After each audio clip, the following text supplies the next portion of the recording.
কথায় আছে অভাবে নাকি স্বভাব নষ্ট। সুপ্রভাত বন্ধুরা, কেমন আছো সবাই? গর্বিমা লাইফস্টাইল চ্যানেলে তোমাদের স্বাগতম জানিয়ে প্রায় বছর খানেক পরে আবারও একটা নতুন ভিডিও নিয়ে তোমাদের মাঝে চলে এলাম। কয়েকদিন থেকে আমি শর্ট ভিডিও দিচ্ছি, কিন্তু বড় ভিডিও আমি একটাও দেইনি। তো এই তো আজকে দিচ্ছি। আশা করি তোমরা আমার পাশে থাকবে আর আমার চ্যানেলটাকে সাবস্ক্রাইব করে দেবে। তো আমার একটু অসুবিধার কারণে আমি কিন্তু ভিডিও তোমাদের কাছে দিতে পারিনি 1 বছর ধরে। তো আবারও চেষ্টা করব তোমাদের মাঝে প্রত্যেকদিন ভিডিও দেওয়ার। তো আজকে আমি সকালবেলা ঘুমে থেকে উঠে বারান্দা মোছা দিয়ে স্টার্ট করলাম। আর ঘুমে থেকে উঠে এতটা খারাপ লাগলো দেখে কি বলবো। বাড়ি ঘরগুলো খুবই নোংরা হয়ে গেছে। কালকে রাতে ঝড় বৃষ্টি হয়েছে, আমাদের এখানে 2 দিন থেকেই হচ্ছে। তো কালকে রাতে বেশি হয়েছে, সেই কারণে কিন্তু বাড়িঘরগুলো মানে প্রচণ্ড পরিমাণে নোংরা হয়ে গেছে, পাতা টাতা পড়ে একাকার হয়ে গেছে। আর এখন তো আম গাছে আমের মুকুল আসছে, গোটা উঠোনটা মুকুলে ভরে গেছে, আর বারান্দাগুলো তার সাথে নোংরা হয়েছে। তো আমি চিন্তা করছিলাম যে এই বাড়িঘর আমি কখন পরিষ্কার করব, কখন রান্না বান্না করে কাজে বেরোবো। আর সকালবেলা তো আমাকে কাজে বের হতে হয়, তোমরা কম বেশি সবাই জানো। কারণ কাজ না করলে তো আমাদের চলবে না, পেটের ভাত তো দিতে হবে বলো, ছেলে মেয়ে দুটোকে তো মানুষ করতে হবে আমাকে। তো সেই জন্য কিন্তু আমি দেখো সকাল সকাল উঠে পড়েছি ঘুমে থেকে, আর উঠে কাজের সাথে যুদ্ধ শুরু করে দিয়েছি। আর চিন্তা করছি কখন হবে কাজগুলো, আর আমি কখন কাজ বেরোতে পারবো, যেন আমার টাইমের মধ্যেই হয়ে যায়। মানে এই ভাবনাগুলো আমি করছি, কারণ যে লেট হলে লোকের গালি খেতে হবে। আর বিশেষ করে দেখো, যেদিন ঝড় বৃষ্টি হয় সেদিন আমার একটু লেট হয়েই যায়, কারণ অনেক নোংরা হয়, এগুলো সারতেও তো সময়ের ব্যাপার বলো। তারপরে আমি করি রান্না।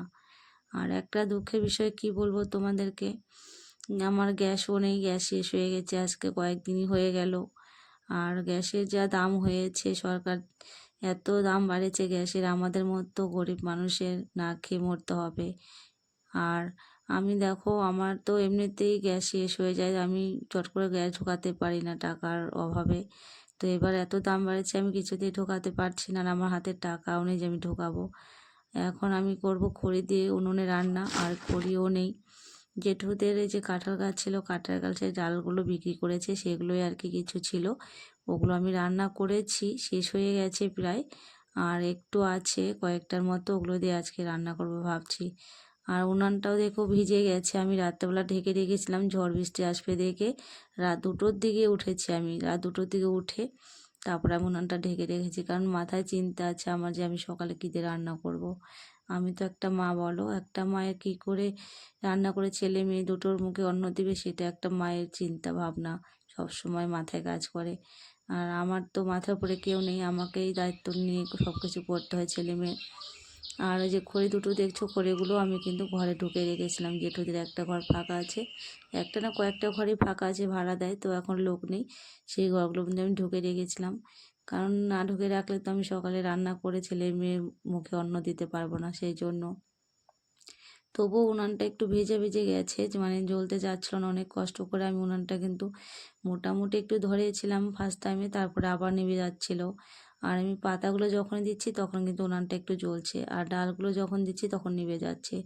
আর এত মোটা মোটা ডাল কি বলবো, আমার কাছে চিড়ে দেওয়ার মতো কোনো দা বা হাসাও নেই যে চিড়ে দিব। আর ভেজা ভেজাও আছে, অতটা শুকায়নি ডালগুলো, আর এই কয়েকটা ডালই পড়ে আছে, তারপরে আমি জানি না কী দিয়ে রান্না করব। আর নারকেল গাছে ডাল পড়েছিল, সেগুলো আমি একটু ঝুড়েছিলাম, তবু ওগুলো ভিজে গেছে, কারণ ঢোকানোর মতো তো জায়গা নেই। কিছুটা ঢুকে রেখেছিলাম ওই ঘরের ভিতরে, সেগুলো দিয়ে আমি আজকে ধরালাম। আর আমার মাঝে মধ্যে গ্যাস শেষ হয়ে যায়, ঢোকাতে পারি না, তখন কিন্তু আমি এই উনানেই রান্না করতাম। আর এই উনানটা যে করেছি দেখো, ইট দিয়ে আমি একটু মাটি লাগিয়ে তারপরে উনানটা করেছি। এখানে মাটিও নেই, জেঠুদের ঘরের পেছন থেকে একটু মাটি নিয়ে এসেছিলাম, ওটা দিয়ে আমি লাগিয়েছি, আর ভেঙে ভেঙেও গেছে। ঠিক করব ভাবছি, কিন্তু খড়ি তো নেই, রান্না করব কী দিয়ে, সেই ভেবে আর ঠিকও করছি না, সময়ও পাচ্ছি না, সময় হয়ে উঠছে না। তারপরে আমি দেখো বন্ধুরা, তোমাদের সাথে গল্প করতে করতে কাজে থেকে বাড়ি চলে এসেছি। আর কাজ থেকে বাড়ি এসে কিন্তু আমি আবারও ঘরটা ঝাড় দিয়ে নিচ্ছি, কারণ গ্রিল করা বারান্দা তো চারিদিকে ধুলা বালু ঢুকে যায়, আর মেয়েটা বাড়িতে থাকলে এতটা বাড়িঘর নোংরা করে কি বলবো, না ঝাড়তে পারি না। তো প্রচণ্ড পরিমাণে খিদে পেয়ে গেছে, আজকে তো কোনো রকম সিদ্ধ ভাত করেছিলাম, সেরকম কিছু করতে পারিনি।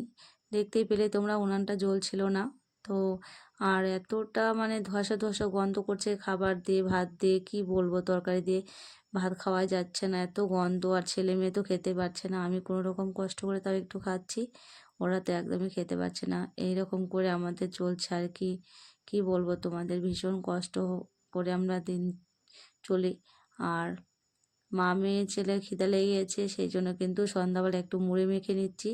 ওই সকালবেলা সিদ্ধ ভাত করেছিলাম, আর তো সারাদিনে কিছুই করিনি। তো এখন আমরা মুড়ি খেয়ে নেব একটু, রাত্রে আর তো কিছু করব না, কারণ আমাদের রান্না করার মতো ব্যবস্থাই নেই কোনো। তো বন্ধুরা প্লিজ তোমরা সবাই ভালো থেকো, সুস্থ থেকো।